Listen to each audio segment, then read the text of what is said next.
Bon dia i bon Sant Jordi. Avui és un dia d'aquests bonics de viure. És un dia que tots tenim ganes de passejar i de badar per les nostres respectives viles i que se'n gira molta feina.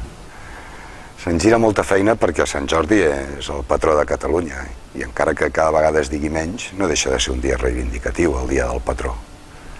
Per l'altra part, com tots sabem, és el dia del llibre i la rosa, el dia dels intercanvis entre les persones estimades i que té una poesia especial perquè està estretament vinculada al coneixement i a la cultura. Et regales un llibre, et regalen una rosa, tot plegat tots sabem que és molt bonic.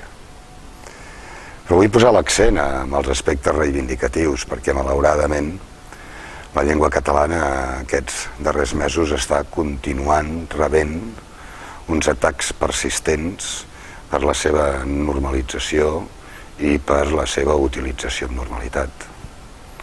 Continua havent-hi forces polítiques que allò que perden, i a més sistemàticament a les urnes, després ho porten als tribunals. Són els que no volen que reconegui el català com la llengua pròpia de Catalunya, d'ús normalitzat, en el qual doncs, tothom té la possibilitat d'expressar-se en català i de ser entès.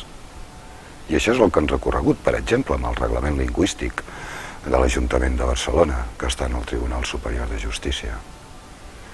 I sobre això és amb el que no podem deixar passar de cap de les maneres que, per la seva persistència, es produeixi el nostre esgotament, encara que sigui pesat veure com continuen intentant laminar la nostra llengua i la nostra cultura. Això ho resumia molt bé l'Ovidi Montllor.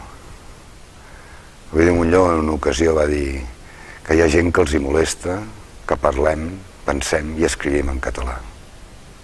I que les persones que els hi molesta que fem això són aquells mateixos que els hi molesta que pensem, que escrivim i que parlem. Que tingueu un bon Sant Jordi, que sigui força reivindicatiu, que trobeu un espai ben ampli i ben amistós amb les persones que estimeu i que us pugueu repartir roses i llibres.